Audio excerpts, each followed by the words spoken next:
धेरै धेरै धन्यवाद। यसै गरी मन्तव्यको क्रममा उपरथी नेपाली सेनाका उपरथी भरत खड्काज्यूलाई पनि संक्षिप्त मन्तव्यको निम्ति हार्दिक अनुरोध गर्दछु। श्रद्धेय पूर्व सांसद नेपाल मजदुर किसान पार्टीका अध्यक्ष नारायण विदेशीज्यू, सांसद प्रेम सुवालज्यू, सांसद सृजना म्याम र उपस्थित सबै सज्जनवीर महिला तथा सज्जनवीरहरू, यो विशेष कार्यक्रममा केही शब्द बोल्ने अवसर दिनुभएकोमा उद्धवज्यूलाई म विशेष धन्यवाद दिन चाहन्छु।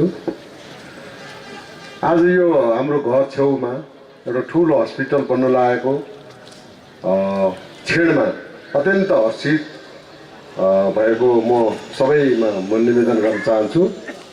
र यो हस्पिटलले त्यस्तो बेला काम लाग्छ जति बेला अत्यन्त वेदना र दर्दनाक अवस्थामा हाम्रो जीवन गुज्रिने अवस्थामा काम लाग्ने स्थान भएकोले यो सबैभन्दा हाम्रो जीवनको सबभन्दा ठुलो महत्त्वपूर्ण स्थान जस्तो लाग्छ मलाई। र यसले हामीले चाहेको अन्तिम अवस्थामा सहारा दिने स्थान हो। यहाँ जसले काम गर्नुहुन्छ एउटा भगवानको रूपमा प्रतिस्थापित व्यक्तित्वहरूबाट तपाईँ हाम्रो जीवनलाई बचाउने काम गर्नुहुन्छ। त्यसैले यो ठाउँ साह्रै र अत्यन्त महत्त्वपूर्ण ठाउँ हो र यसको लागि तपाईँ हामी सबैले चासो राखेर सकेको सहयोग गरेर यसलाई छिटोभन्दा छिटो यसको पूर्णतामा चाहिँ हाम्रो प्रयास हुनुपर्छ भन्ने मेरो आग्रह छ। र यो काम अग्रजहरूबाट जुन थालनी गर्ने एउटा सोच रह्यो, यो सोच नै सबभन्दा महान जस्तो लाग्छ मलाई। त्यसमा पनि आज शिलान्यास भइसकेपछि अवश्य नै यसले मूर्त रूप पाउँछ भन्ने हामीले विश्वास दिन सक्छौँ। र यो मूर्त रूप जतिभन्दा जतिसक्दो छिटो सम्पन्न होस् र यसमा कुनै कथाका कुनै अवस्थाबाट केही हामीले सहयोग गर्न सक्छौँ भने जानकारी भयो भने हामी पनि यसलाई सहयोग गर्न तयार छौँ। तर यसलाई सहयोग गरिसकेपछि हजुरहरू हामीहरू सबै मिलेर चास राखेर गऱ्यो भने यसले सोचेको भन्दा अझ राम्रो यसले एउटा चाहिँ आफ्नो जीवन लिन्छ यो हस्पिटलले। र यसलाई जतिसक्दो हामीले यसको उन्नति चाह्यो त्यति हजुर हाम्रो दुःखको बेलामा पाउने सहयोगमा चाहिँ मद्दत पाउँछौँ, यसले सहयोग गर्छ भन्ने हामी विश्वास गर्न सक्छौँ। त्यसैले अन्य कामहरू विकासका अन्य कामहरू धेरै हुन्छन्, हस्पिटल जस्तोको तुलनामा अन्य काम पछाडि नै पर्छ जस्तो लाग्छ मलाई। किन यो नभइकन मानवको उन्नति, मानवको संरक्षण र मानवको सुरक्षा हुँदैन। यो हस्पिटल त्यस्तो चिज हो, मैले बुझेसम्म त्यस्तो लाग्छ। त्यसैले आयोजक लगायत यो हस्पिटलमा संलग्न हुने सबै इन्जिनियर साहबहरूलाई कुनै पनि कोणबाट कन्जुसाइ नगरिकन यसलाई गुणस्तर भवन बनोस्। यो हाम्रो ठाउँ ज्यादै संवेदनशील छ।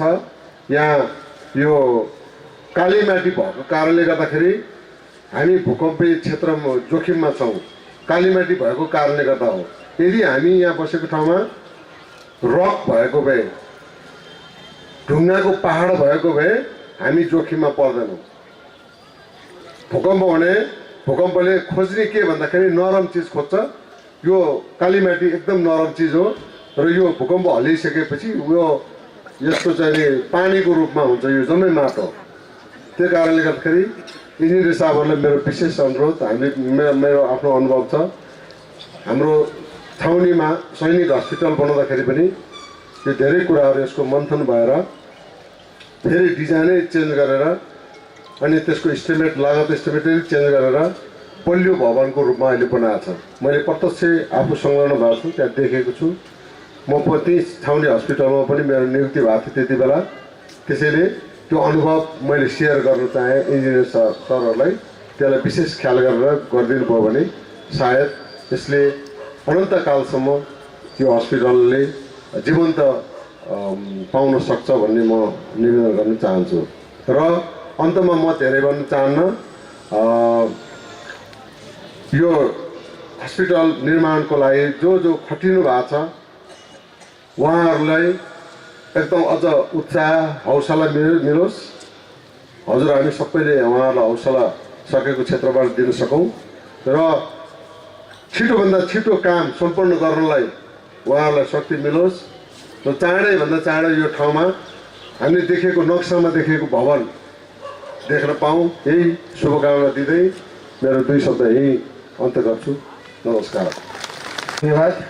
यहाँहरूलाई जानकारी गराउन चाहन्छु, भक्तपुर नगरपालिकाको यो आयोजनालाई समयमै निर्माण सम्पन्न गर्नका निम्ति, गुणस्तरीय निर्माण गर्नका निम्ति भक्तपुर नगरपालिकाको बोर्ड बैठकले मेयरज्यूको संयोजकत्वमा खोप अस्पताल निर्माण समिति गठन गरेको छ। विज्ञहरू पनि हुनुहुन्छ, जनप्रतिनिधिहरू पनि हुनुहुन्छ। एउटा विज्ञ समिति मार्फत यो निर्माण कार्य अगाडि बढ्नेछ र हस्पिटल निर्माण स्थलको उत्तरतिर अस्पताल निर्माणको कार्यालय हामीले स्थापना गरेका छौँ। आदरणीय आमन्त्रित सम्पूर्ण अतिथि एवं आमा बुवा दाजुभाइ दिदीबहिनीहरू, अस्पतालसँग सम्बन्धित निर्माणसँग सम्बन्धित सरसल्लाह यहाँहरूले हामीलाई दिन सक्नुहुन्छ। यो हामी सबैको साझा सम्पत्ति हो। त्यसैले यसलाई अझ गुणस्तरीय रूपमा अझ राम्रो ढङ्गबाट समयमै निर्माण सम्पन्नका निम्ति हामी सम्पूर्ण एकजुट भई अगाडि बढ्नुपर्ने आवश्यकता छ। नेवारी संस्कृति अनुसार आज यो शिलान्यास कार्यक्रममा उपस्थित सम्पूर्ण अतिथि एवं यहाँहरू सम्पूर्णलाई हामीले समयबजीको व्यवस्था पनि गरेका छौँ। कार्यक्रम संक्षिप्त रूपमा सकिसकेपछि समयबजी कार्यक्रममा पनि यहाँहरूलाई सहभागिताको निम्ति अनुरोध गर्दछु र औपचारिक कार्यक्रममा आफ्नो मन्तव्य व्यक्त गरिदिनु हुन नेपाल मजदुर किसान पार्टीको तर्फबाट प्रदेश नम्बर 3 मा प्रतिनिधित्व गर्नुहुने सांसद सृजना साइन्जुलाई हार्दिक अनुरोध गर्दछु। खोप अस्पताल भवन शिलान्यास कार्यक्रमका सभापतिज्यू, मञ्चमा आसीन आजको यस कार्यक्रमका प्रमुख अतिथि नेपाल मजदुर किसान पार्टीका श्रद्धेय अध्यक्ष नारायण मानबेजुक रोहितज्यू, मञ्चमा आसीन सम्पूर्ण विशिष्ट व्यक्तित्वहरू, उपस्थित सम्पूर्ण महानुभावहरूमा नेपाल मजदुर किसान पार्टीको तर्फबाट र मेरो व्यक्तिगत तर्फबाट न्यानो अभिवादन व्यक्त गर्न चाहन्छु। सबैभन्दा पहिला यसको ऐतिहासिक र विशेष रूपले महत्त्वपूर्ण क्षणमा यहाँ उपस्थित हुने र यसरी उभिने अवसर दिनुभएकोमा म आयोजक समितिप्रति आभार व्यक्त गर्न चाहन्छु र भवन लक्ष्य लिए अनुरूप समयमै सकियोस् भन्ने शुभकामना पनि व्यक्त गर्न चाहन्छु। आज फागुन 9 निरङ्कुश पञ्चायती व्यवस्था अन्त्यको 30 वर्ष पछाडि पनि जनताको जीवनमा खासै परिवर्तन हुन सकिरहेको छैन। विशेषतः दिन प्रतिदिन स्वास्थ्य र शिक्षा जनताको पहुँचभन्दा पर पुग्दैछ। स्वास्थ्य र शिक्षालाई निःशुल्क बनाउने उद्देश्य सहित ठुल्ठुला आन्दोलन समेत भए तर परिवर्तन भने हुन सकेको छैन। स्वास्थ्य उपचार महँगो भएकै कारण काम गरी खाने जनता उपचारको अभावमा मर्न बाध्य छन् भने शासक दलका नेताहरू हातछुँ आउँदा पनि विदेशमा उपचारको निम्ति धाउँछन्, देशको ढुकुटीको ब्रह्मलुट गर्दैछन्। प्रदेश नम्बर 3 का सामाजिक विकास मन्त्री भन्दैछन्, स्वास्थ्य मन्त्री भन्दैछन् प्रदेश स्वास्थ्य विधेयकमा शिक्षा निःशुल्कको कुरा त उठायौँ, के गर्ने? केन्द्रसँग नसोधी सिंहको भाँच्न पाइँदैन। केन्द्रकै कुरा लाडेको छ, केन्द्रबाट बजेट झर्न पर्छ। काम गर्नको निम्ति अझै केन्द्रीयकरणमै छौँ। त्यसकारण प्रदेशको अस्पताल सुदृढीकरण निर्माण कार्यक्रम अघि बढ्न सकेको छैन भनिरहेका छन्। केही समय अघि प्रदेशका 8 अस्पतालहरू सञ्चालनको जिम्मा केन्द्रले प्रदेश 3लाई दिने निर्णय गरेको थियो, तर त्यसको केही समयपछि नै केन्द्रले सो निर्णय फिर्ता लियो। 15 शय्याको अस्पताल सञ्चालनमा प्रदेश सरकारले सहयोग गर्ने भनिए पनि यसको कार्यान्वयन हुने वातावरण देखिँदैन। प्रदेश सरकारले यो विषयमा तदारुकता देखाइरहेको अवस्था छैन। यो जिम्मेवारी प्रदेश सरकारले लिनुपर्दथ्यो। स्वास्थ्य क्षेत्रमा भइरहेको बदमासी र त्यसमा शासक दलको संलग्नतालाई प्रदेशका मन्त्रीहरू स्वयंले स्वीकारिरहेका छन्। सरकारी अस्पतालहरूको नाजुक स्थितिको जिम्मेवारी आजसम्मका शासक दलले लिनुपर्दछ।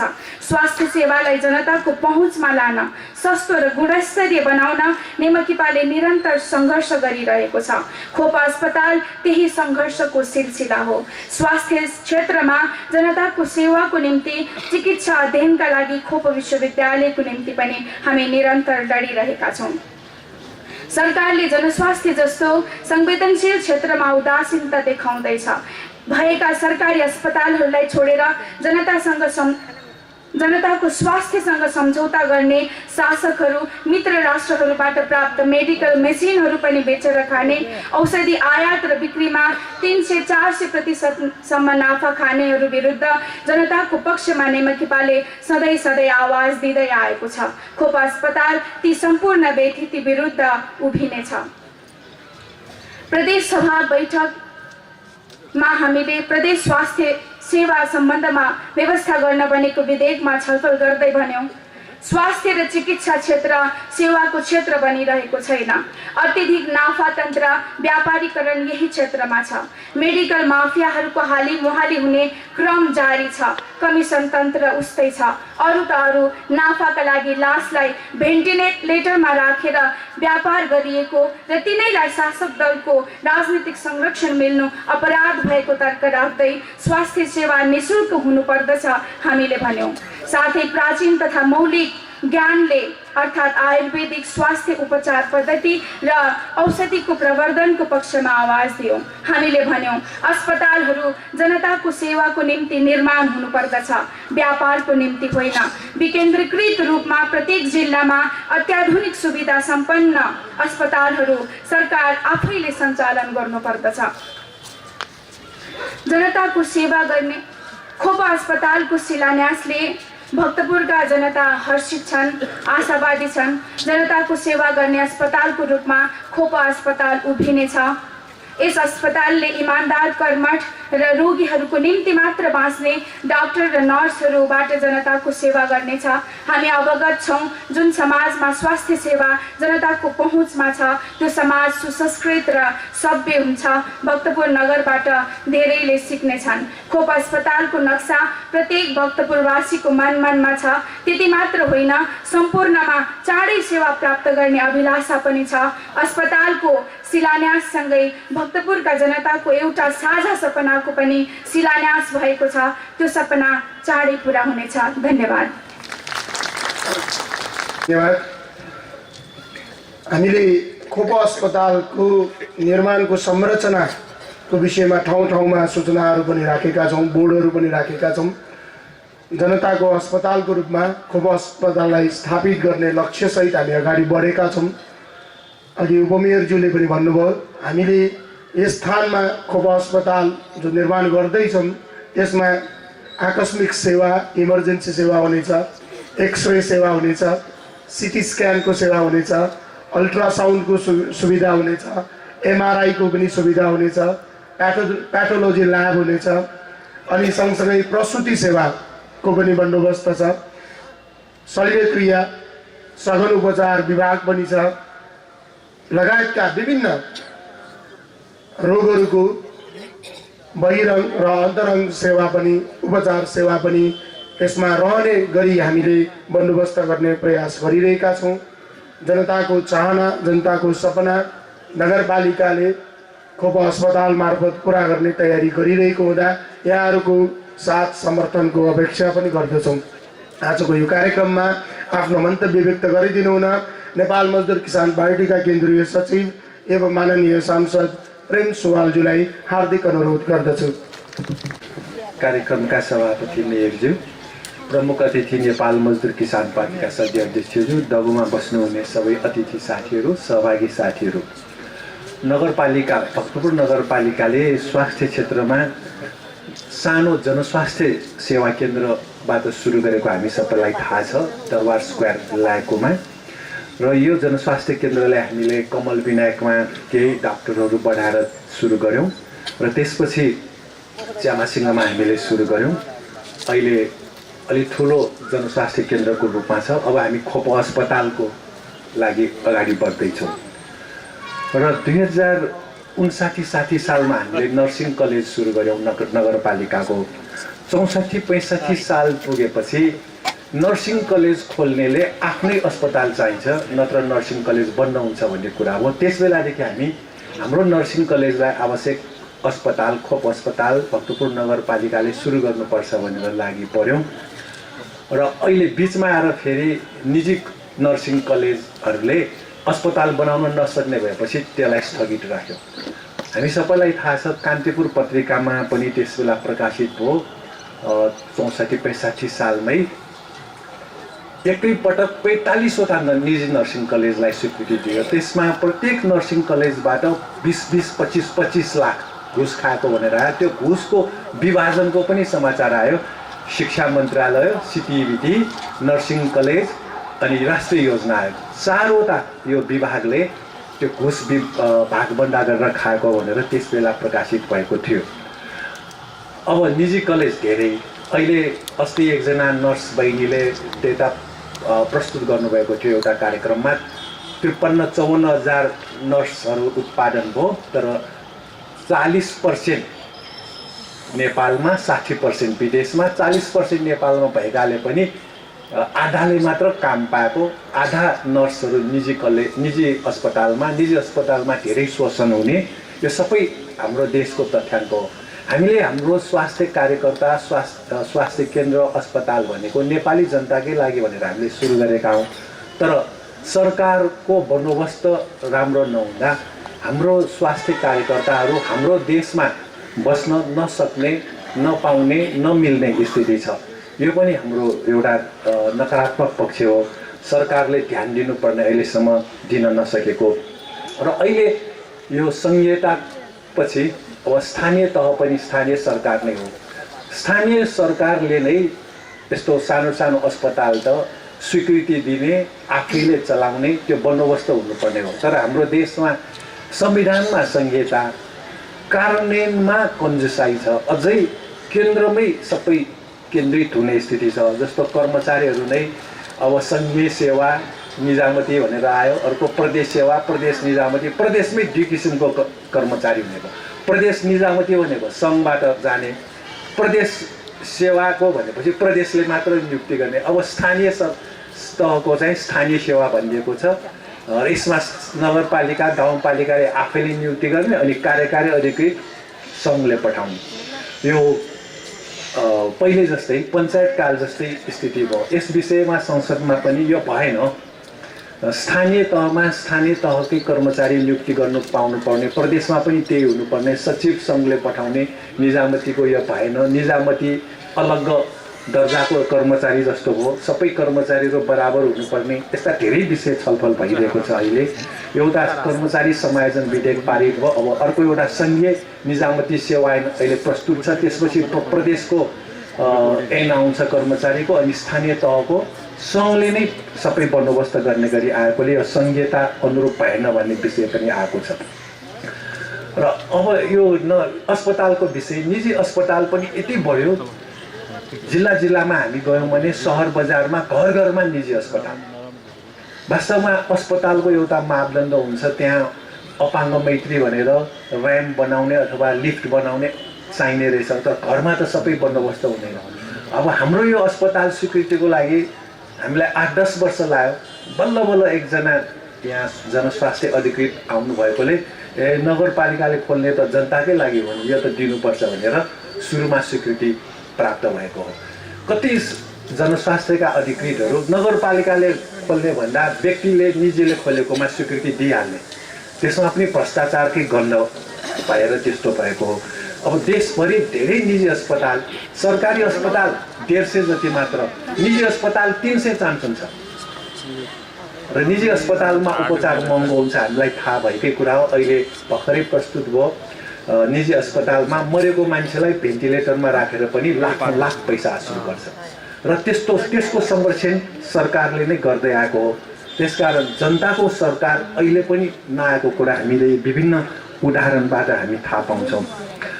र औषधि उद्योगको विषय हामीले थाहा पाएको 55वटा जति नेपालमा औषधि उद्योग रहेछ, तर त्यसले 40% मात्र हाम्रो मागलाई पूर्ति गर्न सक्ने, अझै 60% औषधि हामीले विदेशबाट आयात गर्नुपर्ने, अरब रुपियाँ हाम्रो औषधिकै लागि विदेश गइरहेको छ। र एकजना डाक्टर यहाँहरू सबैले सुन्नुभएको होला, डाक्टर अरुणा उप्रेती, उहाँले खाद्यान्नबाट पूर्ति हुने चिजलाई हामीले औषधि खानुहुन्न, जस्तो आइरन छ किन विभिन्न खाद्यान्नमा पाइन्छ, किन खानुपर्छ र त्यस्तै एन्टिबायोटिकहरू यस्ता विषयहरू पनि खानु पर्दैन। हामीले खाद्यान्नलाई खान जानु पर्यो मिलाएर। औषधि डाक्टरले पनि औषधि मात्र लेखिदिने, बिरामीले पनि औषधि खाएरै निको हुन्छ भनेर सोच्ने, यो गलत भयो। तयारी खानेकुरा त खानै हुन्न। चकलेट, बिस्कुट, पाउरोटी यो कम गुणस्तरको अहिले हामी जति पनि खाइरहेका छौँ त्यो खानै हुन्न भन्ने उहाँको सुझाव हो डाक्टर अरुणा उप्रेतीको। र अस्ति एउटा तथ्याङ्क आयो, यो तयारी खानेकुरा यो विभिन्न डिपार्टमेन्ट स्टोर र अरू यो मिनी मार्टहरूमा, सानो सानो पसलहरूमा हामीले तयारी खानेकुरा हेऱ्यौँ भने 1/3 विदेशबाट आएको। हामीले नै उत्पादन गर्न सक्ने खानेकुरा पनि हामीले विदेशबाट ल्याएर खाइरहेका छौँ। बिस्कुट, चाउचाउदेखि अनेक तयारी खानेकुराहरू, दुध भयो, अब यो सेरलेक भयो, त्यस्तै अरू खाद्यान्नहरू हामीले आफ्नै देशबाट उत्पादन गर्न सक्ने पनि भएन। र यसमा दोषी सरकारै हो। सरकारले कुनै पनि उद्योगलाई राम्रोसँग नचलाउने, निजी क्षेत्रमा छोडिदिने, अहिले विधेयक आएको सबै चिज सरकारले गर्नै नहुने गरी आएको, सबै चिज निजी क्षेत्रलाई छोडिदिने। 36वटा उद्योग हाम्रो निजीकरण भइसकेको जनताको उद्योग, र ती उद्योगहरू पनि किन्नेले नचलाइकन जग्गा बेचेर भागिसकेको अवस्था छ। अब ईँट कारखाना यहाँ छ, त्यो पनि किटिकिटी छ, कुन दिन बन्द हुन्छ। अहिले निजी क्षेत्रले चलाइरहेको छ, सरकारले चलाएको बेलामा यही कारखाना घाटामा। अहिले सरकारलाई 10 लाख रुपियाँ पैसा तिरेर त्यत्रो सम्पत्ति निजी क्षेत्रले उपभोग गर्दै आएको छ। र निजी क्षेत्रले मात्र काम गर्यो भने सरकार कमजोर हुन्छ, जनता कमजोर हुन्छ, देशको अर्थतन्त्र कमजोर हुन्छ। अहिले हाम्रो देशको स्थिति यही छ। 12-13 खर्बको हामी आयात गर्छौँ, 70-80 अर्बको रुपियाँको हामी निर्यात गर्छौँ। हामीले विदेश पठाउने भनेकै युवाहरू, 70 लाख युवा। सियो बनेको छैन अहिलेसम्म। हामीले संसदमा उठायौँ उद्योग मन्त्रीसँग, मन्त्रीज्यू सियो कहिले बन्छ भन्दा बिस्तारै बन्छ अहिलेसम्म। अब अस्ति पुस 22 गते प्रधानमन्त्रीले संसदमा अब पानी जहाज कागजको बनाएर देखाउनु पर्दैन, भूपग्र उडाइदिन्छु भनिदिनु। यस्तै कुरा मात्र बढी छ हाम्रो देशमा। सरकारमा जानेहरूको काम भइरहेको छैन र राज्य कमजोर छ, सरकार कमजोर छ र केही पुँजीपतिहरूले यो देश, यो सरकारलाई आफ्नो नियन्त्रणमा राखेको छ। पुँजीपति वर्ग सञ्चालक समिति भनेर हामीले पढ्ने गरेको अहिले हाम्रो देशमा ठ्याक्क त्यही छ। केही सीमित व्यक्ति, केही खरबपतिहरूले यो सरकारलाई चलाउँछ। एकजना संसद सदस्य 64 सालमा काङ्ग्रेसबाट, एमालेबाट, अहिले माओवादीबाट। अनि तपाईँ पहिला एमाले, अहिले कसरी काङ्ग्रेस भन्दाखेरि मसँग सोध्ने, मेरो पैसा खाएर मलाई नियुक्ति गर्ने पार्टीसँग सोध्नु न। कहिले मलाई उसले पैसा खाएर राख्छ, कहिले उसले राख्छ। पार्टीहरू यस्तै हो, यिनीहरू पार्टी हो भनेर सिधै जवाब आयो। त्यसकारण देशको स्थिति यो छ। र यसमा पश्चिममा हाम्रो भक्तपुर अस्पताल छ पुरानो, त्यसलाई हामीले राम्रो बनाउनुपर्छ भनेर कराएकै धेरै वर्ष भयो। मलाई सम्झना छ ज्ञानबहादुर न्यान्जाइन दाई प्रधानमन्त्री हुनुभएको बेला सूर्यमारीबाट जुलुस हामी भक्तपुर अस्पतालमा गएको, अस्पताल राम्रो बनाउनु पर्यो भनेर। आजसम्म भक्तपुर अस्पताललाई सरकारले हेरेको छैन। विकास समिति बन्छ, पार्टीको मान्छे बन्छ, हरेक सामान किन्दा त्यहाँ भ्रष्टाचार भनेर आएको छ। अहिले भएको सामान पनि उपयोग भएको छैन। अब अर्को 2वटा सामुदायिक अस्पताल, क्यान्सर र किडनी, त्यसले अलि काम गरेको हामी देख्छौँ। पश्चिममा 3टा अस्पताल छ, पूर्वमा एउटा पनि नभएकोले हामीले जनस्वास्थ्य सुरु गऱ्यौँ। अब खोप अस्पताल भक्तपुर नगरको पूर्वमा भयो भने दुवैतिरका जनता, उता पश्चिमको पनि राम्रो हुनुपर्छ, सरकारको जिम्मेवारी हो त्यो। यो नगरपालिकाको अस्पताल राम्रो भयो भने दुवैतिरका जनतालाई आकस्मिक सेवा समेत अरू सेवा पाउने हामीले आशा गरेका छौँ र यो अस्पताल राम्रोसँग चलोस्, छिटै बनोस् र हामी सबैको इच्छा यही हो। धन्यवाद।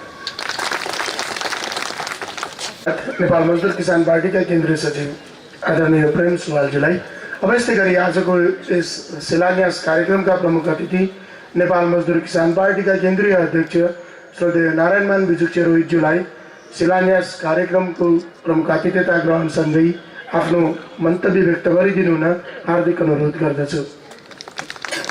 डब्लुमा बस्नुभएका साथीहरू र सहभागी सबै मित्रहरू, 40 वर्ष अगाडिको हामीले अहिले सम्झना भइरहेछ। भक्तपुर अस्पतालमा हरेक साल झारखण्डका विद्यालयहरू राख्ने ठाउँै नहुने, त्यसपछि नगरपालिकाका साथीहरूले सफाई आन्दोलनहरू गर्न थालेपछि बिस्तारै त्यो घट्दै गएको थियो र फेरि नगरपालिकाले नै अब स्वास्थ्य सम्बन्धी केही काम गर्नु पर्यो भन्ने हिसाबले अनि स्वास्थ्य केन्द्रहरू बनाएका हुन् र भक्तपुर हस्पिटलको बारेमा त हामीले धेरै सुन्यौँ। आस्कारी बास्कुला र जयराम बास्कुला भन्ने हाम्रो दुईजना साथीहरू पनि बाटोमा लाँदा उहाँहरू बित्नुभयो। त्यस कारण इमर्जेन्सी वार्ड चाहिन्छ भनेर भन्दै तर हाम्रो सरकार, हाम्रै आफ्नै भक्तपुरका मानिसहरू पनि भक्तपुरमा खोप अस्पताल दिनुहुन्न भनेरै माथि गएर भनेका छन्। विश्वविद्यालय पनि बन्न नदिने, यस्ता किसिमका आफ्नै मान्छेहरूले गएर भने। त्यसो भएको हुनाले भक्तपुरका हामी जनताहरूमा पनि विभाजित छौँ।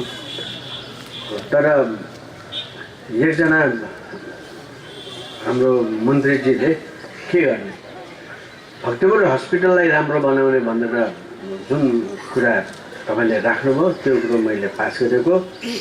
तर भक्तपुरकै शासक दलका नेता र कार्यकर्ताहरू आएर यदि भक्तपुर हस्पिटलमा नेमकिपाको प्रतिनिधिलाई अध्यक्ष बनाइदियो भने या उनीहरूले भनेको डाक्टर राखिदियो भने अस्पताल राम्रो हुन्छ अनि हामी चुनावमा कहिले पनि जित्न सक्दैनौँ।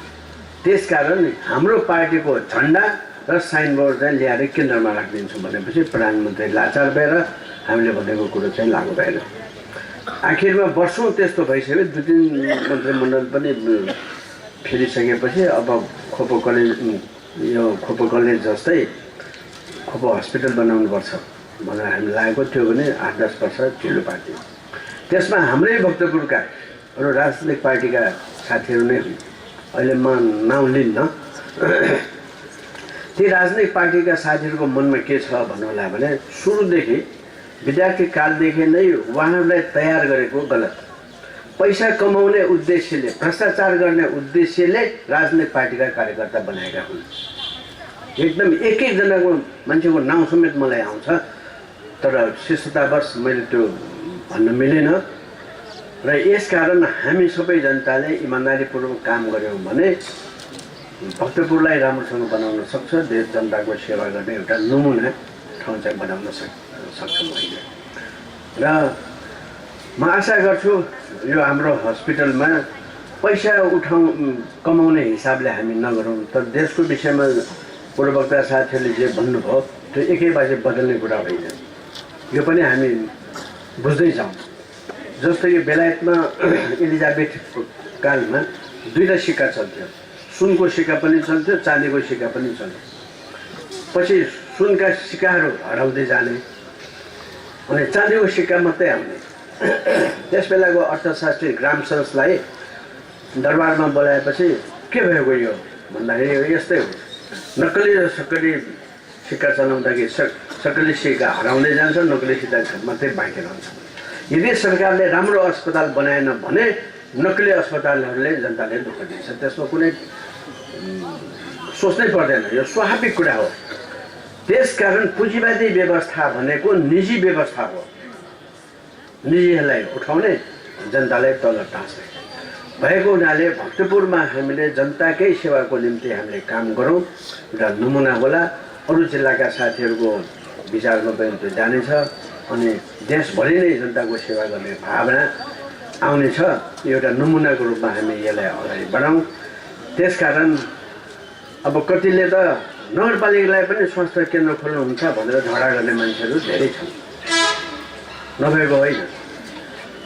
अब अस्पतालले बनाएपछि त्यसको पनि विरोध आउनेछ, तर हाम्रा डाक्टरहरू र अरू हाम्रा स्वास्थ्य सेवकहरूले इमान्दारीपूर्वक काम गरौँ। बाहिरको विरोधको कुरालाई हामीले सुनौँ। यदि राम्रो सल्लाहहरू आएको छ भने राम्रो सल्लाहहरूलाई हामीले सुनौँ, होइन भने आफ्नो विवेकले भ्याएसम्म इमान्दारीको काम गरेर जनताको सेवा गरौँ। आज म यति नै भने तपाईँहरूसँग बिदा लिन्छु। आज यो जुन कार्यक्रम भएको छ शिलान्यासको, त्यो समयभन्दा अगाडि नै त्यो निर्माण पुरा होस् भन्ने कामना गर्दै बिदा लिन्छु। धन्यवाद। धेरै धेरै धन्यवाद प्रमुख अतिथि नेपाल मजदुर किसान पार्टीका श्रद्धेय अध्यक्ष नारायणमान बिजुक्सी रोहितज्यूलाई। अब हामी कार्यक्रमको निकै अन्त्यमा पुगेका छौँ।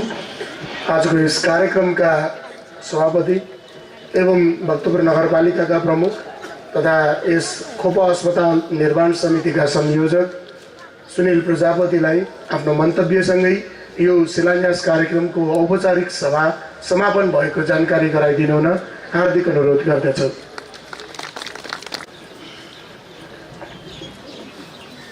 खोप अस्पताल निर्माण र भवन शिलान्यास कार्यक्रमका प्रमुख अतिथि नेपाल मजदुर किसान पार्टीका अध्यक्ष नारायणमान बिजुक्सेज्यू, नेपाल मजदुर किसान पार्टीका सचिव एवं सांसद प्रेम सुवालज्यू र त्यसै गरिकन हाम्रो आमन्त्रणमा उपस्थित हुनुभएका अतिथिज्यूहरू, भक्तपुरवासी दाजुभाइ तथा दिदीबहिनीहरू, सबभन्दा पहिले यस कार्यक्रममा उपस्थित हुनुभएका हाम्रा प्रमुख अतिथिज्यू लगायत सम्पूर्ण उपस्थित दाजुभाइ तथा दिदीबहिनीहरूलाई म भक्तपुर नगरपालिकाको तर्फबाट हार्दिक धन्यवाद दिन चाहन्छु। हामीले निर्वाचनको बेलामा भनेका थियौँ जनतालाई गुणस्तरीय स्वास्थ्य र शिक्षा दिनेछौँ र सँगसँगै खोप अस्पतालको निर्माण गर्ने विषय हामीले प्रतिबद्धता जाहेर गरेका थियौँ। हामी निर्वाचित भएको 100 दिनमा हामीले घर घरमा नर्सिङ सेवा सुरु गऱ्यौँ। नेपाल मजदुर किसान पार्टीको घोषणापत्रमा उल्लेख भएका कुराहरू हामीले एक गर्दै पुरा गर्ने क्रममा बहाली भएको 1 वर्षमा ठिक 1 वर्षको दिन ज्येष्ठ 7 गते हामीले इमर्जेन्सी सेवालाई अझ व्यवस्थित रूपमा अगाडि बढाउन यो नयाँ संरचनाको उद्घाटन गरी हामी अगाडि बढ्यौँ र यसरी हामीले स्वास्थ्य सम्बन्धी काम गर्दै जाँदा भवन निर्माणको नक्साको डिजाइनको काम पनि भइरहेको थियो र हामीले भवन निर्माणको स्वीकृति लिनुपर्ने काठमाडौँ उपत्यका विकास प्राधिकरणबाट नक्सा स्वीकृतिको लागि पनि हामीले ताकेता गर्दै थियौँ र कार्तिक 13 गते त्यहाँबाट स्वीकृति प्राप्त भयो। खोप अस्पताल निर्माण परियोजना स्वीकृति भइसकेपछि हामीलाई प्राप्त भएको त्यो स्वीकृति र जिल्ला जनस्वास्थ्यबाट 25 शय्याको अस्पताल निर्माण गर्ने स्वीकृतिलाई आधार मानेर अब हामीले यो वर्ष कुनै पनि हिसाबले हामी भवन निर्माण कार्य अगाडि बढाउनु पर्छ भनेर लाग्यौँ र त्यस क्रममा आर्थिक वर्ष 75-76 मा हामीले यो हस्पिटल निर्माणको लागि मात्रै भनेर 14 करोड रुपैयाँ विनियोजन गर्यौँ। अघि उपप्रमुखज्यूले भन्नुभयो प्लेन्ट एरियाको निम्ति मात्रै पनि करिब 12 करोडभन्दा बढी 12 करोड रुपैयाँ हामीले छुट्याएका छौँ र यस क्रममा अहिले हामी बनाउँदैछौँ र यसमा अरू कुनै सरकारी लगानी छैन। अहिलेसम्म हामीले आशा पनि गरेका छैनौँ। हुन त यो अस्पतालको विषयमा यो नक्सा डिजाइन र हामीलाई आर्थिक सहयोग आवश्यक छ भनेर अर्थ मन्त्रालयमा पठाएका छौँ वित्तीय आयोगमा पठाएका छौँ र सम्बन्धित आयोगमा यो नक्सा सहितको सम्पूर्ण हाम्रो इस्टिमेट पठाएका छौँ। अहिलेसम्म त्यहाँबाट कुनै खालको हामीलाई आर्थिक सहयोग हुने त्यस्तो सूचना प्राप्त भएको छैन र यसमा विदेशी लगानी पनि छैन। यसको अर्थ हो यहाँका भक्तपुरवासी दाजुभाइ तथा दिदीबहिनीहरूकै सहयोगमा हामी काम गर्दैछौँ। हामीले यो नक्सा डिजाइन तयार भइसकेपछि भक्तपुरका सबै डकर्मीहरूको भेला गऱ्यौँ, सिकर्मीहरूको भेला गऱ्यौँ, प्राविधिकहरूको भेला गऱ्यौँ र यहाँका दाजुभाइ दिदीबहिनीहरूको सामूहिक रूपमा हामीले भेला गरेर पटक पटक हामीले यो नक्साहरू जनतालाई देखाउने गर्दै आइरहेका छौँ र जब हामी अरूको भरमा पर्ने गर्छौँ त्यस बेला हामी अनिश्चिततामा पुग्न सक्छौँ। त्यसैले हामीले गर्ने हरेक काम जनताको भरमै काम गर्ने सोचले काम गरिरहेका छौँ भने आज हामीले यही जनस्वास्थ्य केन्द्रबाट मात्रै जनताको सेवा कसरी भइरहेको छ भनेर हेर्दा दैनिक 400 भन्दा बढीको बिरामी जाँच हुन्छ। यहाँ आँखा अस्पतालमा 60-70 देखि दैनिक 100 जनाभन्दा बढी बिरामीहरूको जाँच हुने गरेको छ भने हाम्रो आयुर्वेदिक सेवा पनि छ। आयुर्वेदिक सेवाले दैनिक 40-50 जनाको सेवा उपलब्ध गराइरहेको छ। यस हिसाबले भक्तपुरका जनताको निम्ति स्वास्थ्यमा अझ कसरी सेवा प्रदान गर्न सक्छौँ भनेर हामी लागिरहेका छौँ र संविधानले नै आधारभूत स्वास्थ्य आधारभूत शिक्षा निःशुल्क गर्ने व्यवस्था गरेको छ। हामी सम्पूर्ण सेवा निःशुल्क गर्न चाहन्छौँ तर अहिले सरकारले जुन हिसाबले बजेट विनियोजन गर्नुपर्ने हो बजेट पठाउनु पर्ने हो त्यो पठाइरहेको छैन। त्यसैले सस्तो र गुणस्तरीय सेवामा हामी केन्द्रित भएर लागिरहेका छौँ र अझ हामीले उपभोग गरिरहेका अधिकारहरू समेत खोज्ने कामहरू सुरु भएको छ। हामीले यसभन्दा अगाडि पनि बारम्बार भन्दै आइरहेका छौँ कर्मचारीहरू पठाउने काम स्वास्थ्य र शिक्षाको काम क्रमशः फेरि केन्द्रले नियन्त्रण गर्न खोजिरहेको छ। हामीलाई आश्चर्य लाग्छ शिक्षा नगर शिक्षा समिति हामीले गठन गर्यौँ त्यस मार्फत हामीले काम गरिरहेका छौँ। अब शिक्षाको फेरि अर्को किसिमले काम गर्ने भनेर त्यो सूचनाहरू हामीले प्राप्त गरिरहेका छौँ। सरकारले नै केन्द्रित गर्ने हो भने यो संहिताको अर्थ के हो? अहिले कर्मचारीहरू राख्ने काम स्थानीय स्वायत्त शासन ऐन 2055ले नगरपालिकालाई दिएको थियो। त्यही अनुसार नगरपालिकाले काम गर्दै आएको थियो र एकजना कार्यकारी अधिकृत मात्र पठाउने गर्थ्यो। तर अहिले प्रदेश लोकसेवा आयोग गठन गरेर प्रदेश लोकसेवा मार्फत त्यहाँबाट उत्तीर्ण भएकाहरूलाई मात्रै प्रदेश सेवाले नियुक्ति गर्ने भन्ने खालको कुरा आएको छ। र त्यति मात्र होइन कर्मचारी समायोजनको नाउँमा अब केन्द्रबाट नै कर्मचारीहरू पठाउने भनेर 30-40 हजार कर्मचारीहरू स्थानीय तर प्रदेशहरूमा पठाउने भन्ने कुरा आइरहेको छ। यसरी सबै कुरा केन्द्रले प्रदेशले गर्ने हो भने अनि स्थानीयताको अधिकार के हो? स्थानीयलाई सरकार भनिदिएको छ, हाम्रो संविधानले बोलेको छ स्थानीय सरकार सञ्चालन 2074 बनाइसकेको छ। तर कार्यान्वयन गर्ने क्रममा भने केही अप्ठ्याराहरू हामीले अनुभव गरिरहेका छौँ। त्यस कारणले हामी कमसे कम पनि भक्तपुर नगरपालिकाले हामीलाई प्राप्त कानुनी अधिकार संवैधानिक अधिकार पूर्ण रूपमा कार्यान्वयन गरेर देखाउनु पर्छ भनेर हामी लागिरहेका छौँ। चाहे भौतिक संरचना निर्माणको काममा होस्, चाहे शिक्षामा होस्, चाहे स्वास्थ्य क्षेत्रमा होस्, चाहे सम्पदा संरक्षणमा होस्। सायद त्यसैले होला भक्तपुरबाट हामीले धेरै सिक्नु छ भनेर विभिन्न नगरपालिकाका प्रमुखज्यूहरू आइरहनु भएको छ, उपप्रमुखज्यूहरू आइरहनु भएको छ, जनप्रतिनिधिहरू आइरहनु भएको छ। हामीले आफूले गर्दै आएको कामहरू बढाउँदा उहाँहरूले भन्नुभएको छ वास्तवमा स्वायत्तता यही हो, वास्तवमा संहिताको पूर्ण कार्यान्वयन यही भएको छ उहाँहरूले भन्नुभएको छ। हामी अस्ति मन्त्रीज्यू कहाँ भेट्न गयौँ, त्यहाँका सचिवज्यूहरूसँग भेट्यौँ, हामीले गर्दै आएको कामको विषयमा हामीले संक्षिप्त रूपमा बतायौँ र उहाँहरूले अन्य विभिन्न जिल्लाका सांसदहरू बसिरहनु भएको थियो र भन्नुभयो वास्तवमा नेपालमा एउटै नगरपालिकाले संहिताको पूर्ण रूपमा कार्यान्वयन गर्दै आएको छ, त्यो भक्तपुर नगरपालिका हो। उहाँहरूले नै गरिराख्नु भएको छ, उहाँहरू मार्फत हामी सबैले अरू सबैले सिक्नुपर्छ भनेर भन्नुभएको छ। हो त्यसकारण हामी भन्छौँ तपाईहरूले जुन हिसाबले भक्तपुर नगरपालिकाले सहयोग गर्नुभएको छ, नेपाल मजदुर किसान पार्टी जुन हिसाबले काम गर्न खोजिरहेको छ त्यो संविधान र कानुनमा बाहिर गएर होइन, संविधान र कानुनको परिधिभित्र रहेर हामीले सबै काम अब त्यहाँ जनताको सेवा गर्ने काममा अलिकति पनि कन्जुसी नगरौँ भन्ने उद्देश्यले काम गरिरहेको छ। यही सिलसिलामा अहिले हामी खोप अस्पताल निर्माण गर्दैछौँ। हामी खोप अस्पतालमा अलिकति पनि ढिलाइ हुन दिने छैनौँ। यहाँहरूको साथ र सहयोग हामीलाई निरन्तर प्राप्त हुने हामीले विश्वास पनि गरेका छौँ। किनभने यहीँका साथीहरूले काम गर्नुहुन्छ, हामीले सम्पूर्ण भवन ठेक्का पनि दिन सक्थ्यौँ, हामीले गरेनौँ। हाम्रो एकदमै निगरानीमा, जनप्रतिनिधिहरूको निगरानीमा, टोलवासीहरूको निगरानीमा, भक्तपुरवासीहरूको निगरानीमा यो भवनलाई चाँडोभन्दा चाँडो हामी सकाउँ, 3 वर्ष नलगाउँ, हामी त्यही चाहन्छौँ। त्यसकारण यहाँ काम गर्ने मित्रहरूलाई पनि हामी आग्रह गर्नेछौँ र हाम्रा साथीहरूले काम गर्नुहुनेछ। त्यस्तो बेलामा कहीँ कति कमजोरी हुन गएको रहेछ भने तपाईँहरूले अलिकति पनि नअल्मलिकन हामीलाई आलोचना गर्नुहोस्, सुधार्ने मौका दिनुहोस्। हामी यो गुणस्तरीय निर्माण गर्न खोजिरहेका छौँ, नमुनाको भवन निर्माण गर्न खोजिरहेका छौँ। सायद भक्तपुर नगरपालिकाले अहिलेसम्म गरेको सबभन्दा ठुलो संरचना, नगरपालिका आफैले गर्न खोजेको संरचना यही हुनसक्छ। त्यसैले यसमा अलिकति मात्रै कमजोरी भएको खण्डमा तपाईँहरू सबैको निम्ति नराम्रो हुनसक्छ। त्यसैले सबैसँग भएको प्राविधिकहरूले प्राविधिक तर्फबाट हेर्नुहोस्। त्यस्तै गरिकन हामी स्थानीयवासीहरूलाई आफ्नो अनुभवहरू यहाँ राखौँ, हामीले आफूले जानेका सबै सिप ज्ञान यहाँ प्रयोग गरौँ र एउटा नमुनाको भवन हामीले संरचना बनाऊँ। त्यो संरचना मात्रै बनाउने होइन, हामीले जुन हिसाबले अहिले स्वास्थ्य क्षेत्रमा सेवा गरिरहेका छौँ, अझ बढी जनताको सेवा गर्न खोजिरहेका छौँ।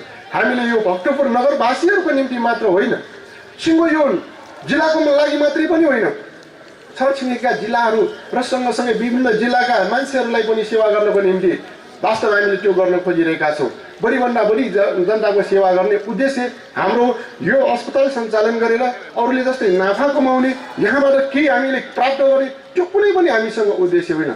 हाम्रो सिर्फ उद्देश्य हो जनताको बढीभन्दा बढी सेवा गर्ने। यस क्रममा यहाँहरू सबैको साथ र समर्थन विगतमा जस्तै निरन्तर भइरहने आशा एवं विश्वासका साथ यहाँहरू आउनुभएको छ शिलान्यास कार्यक्रममा र आगामी दिनहरूमा पनि यस्तै आशा गर्दै तपाईँहरू सबैले म भक्तपुर नगरपालिकाको तर्फबाट यो खोप अस्पताल निर्माण समितिको तर्फबाट हार्दिक धन्यवाद दिन चाहन्छु। यस कार्यक्रम पनि यही समाप्त भएको जानकारी गराउन चाहन्छु। धन्यवाद।